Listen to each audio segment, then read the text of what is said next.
This is Dr. Tori. Welcome to the Influence Everyday Show, where we make every day better and we influence for good.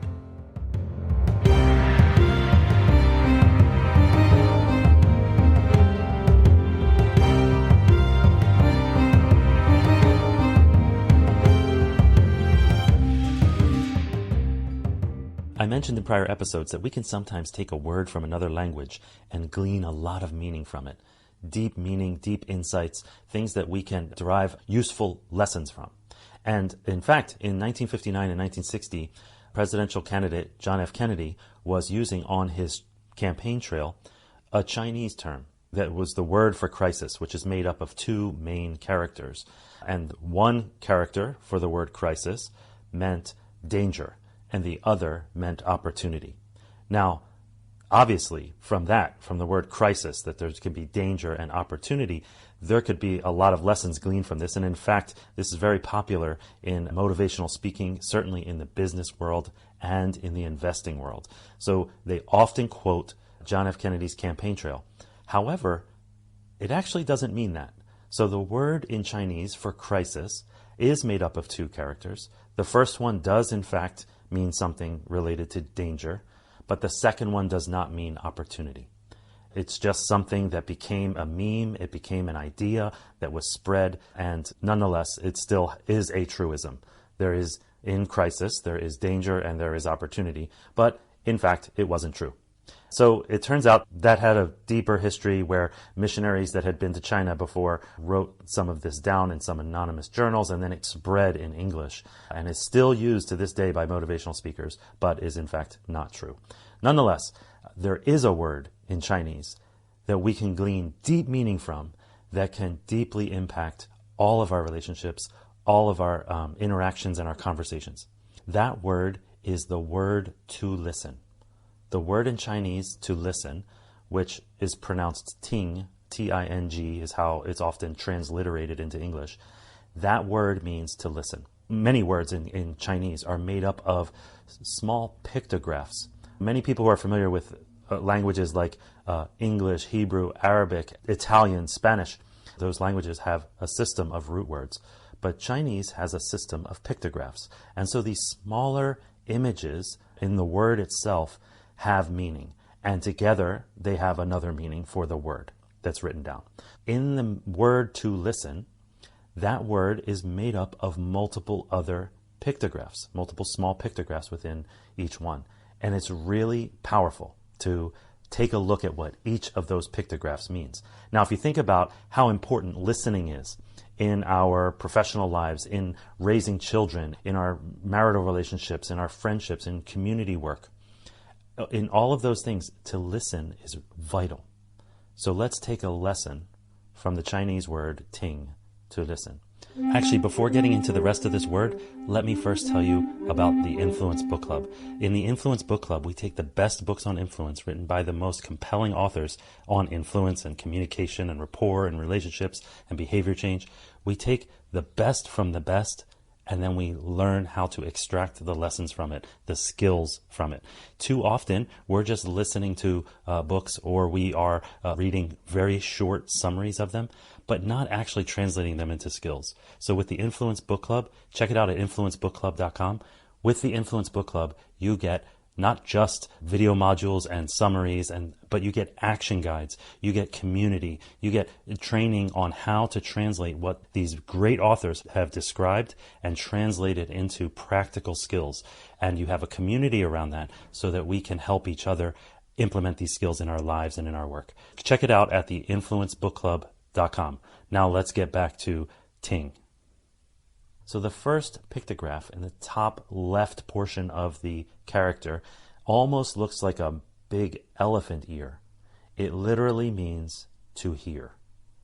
To hear. And if you think about it, too often, if you ever hear an argument, sometimes the way it starts, somebody says something, they're like, hey, they say something and blah, blah, blah. And I'm like, yeah, I heard you. You heard me, but did you? Were you actually listening? There's also deeper nuance to hearing.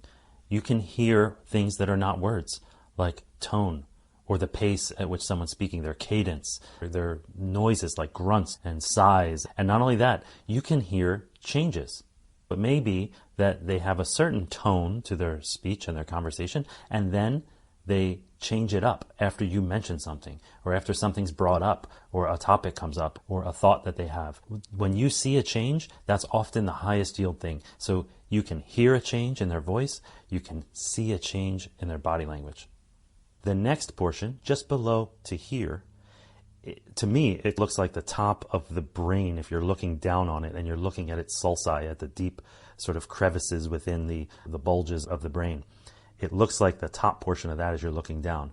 But that small pictograph means to think. To think. What's really interesting is when we're having conversation, sometimes we are so focused on what we're going to say.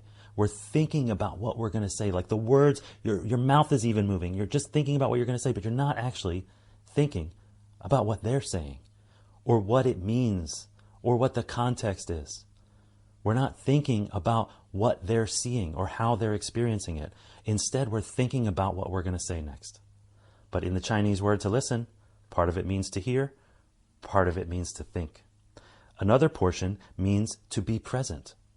To be present. For to be in the now, to be here with that person in this moment, right now, experiencing this conversation for all of its goodness and all of its challenges and all of its opportunity, to be in that moment right now, to be present. That's another portion of the word to listen. The portion below that almost looks like eyeglasses, and it literally means to see. To see. Now, if you think about it, we talk about the importance of nonverbals. Nonverbals, by the way, mean non-words. So there are sounds that we should be hearing, like tone, cadence, pace, etc. Those things matter. How the quality of the words we're saying, the quality of someone's voice when we're hearing.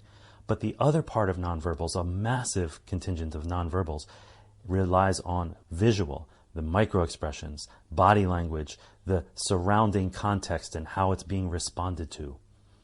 To see is part of the word to listen. Are we seeing the other person? Do they feel seen when we're listening? That's the question. Now, the next portion of the word, another pictograph below it, below the part to see, means to focus. To focus. What are you focusing on? Where is your head going? How distracted are you? How many other thoughts are creeping in? And when they do creep in, how directed are you back to the conversation at hand, back to the other soul you're communicating with at that point? How often are we focused? So what I sometimes do when I'm trying to focus and I start to slip, I pick something in their conversation to focus on. I try to imagine what they're imagining. I try to see what they're seeing. I try to, and actually in the hypnosis world, they refer to it as hallucinate. Hallucinate what they're hallucinating, meaning they're seeing something that isn't there, right? They're imagining or remembering or something. Try to get into that picture. By the way, this whole word, me learning about this word TING and all of its components, comes from my hypnosis teacher. His name was Ron Klein. He in Maryland, D.C. area, back in the early 2000s. He first exposed me to this word TING. And I've shown it in multiple talks whenever we're talking about psychological safety and creating a safe space to be oneself and also to speak up when the time comes, to present new ideas that might be slightly risky. So I present it in those talks, and I also present it when I'm doing training on difficult conversations, training on how to have conversations with your children. My point here was just to say my hypnosis teacher taught me this word, and so I'm bringing it to you. So anyway, after focus, the next one down, it almost looks like a slice of the cardiac silhouette. So it looks like a heart. And it literally means to feel. To feel. Empathy is to feel what someone else is feeling. Are we feeling what the other person is feeling? Are we in tune with our own feelings? And this is part of emotional intelligence. It's not enough to assess someone else's, but it's also important to note when our own emotional state pivots, when something changes. Sometimes that's the point to turn on your observation skills, to turn on TING, to turn on your listening skills at a higher level. When something changes, you detect a change in their voice. Maybe something was said that triggered something for them. Maybe something else is going on. Maybe you need to delve deeper. Maybe it's an invitation to go deeper and they need some support. Maybe you felt a twang of something where your emotions changed. To feel, part of this word ting is to feel. And part of that feeling is your own feelings and being in tune with them, being aware of them and understanding how to address them, manage them, use them to bring this whole conversation, this whole interaction, this whole relationship to a better place. So the word ting, taken all together, means to listen, but with all of its components, to hear, to think, to be present, to see, to focus, and to feel. Wow, what a powerful word. If you go to drtori.com/ting, drtori.com/ting, I have worksheets and other resources available to you, a little interactive kind of graphic to quiz yourself and all that stuff on the different components of ting and how to be a better listener and therefore have better relationships and be a better leader.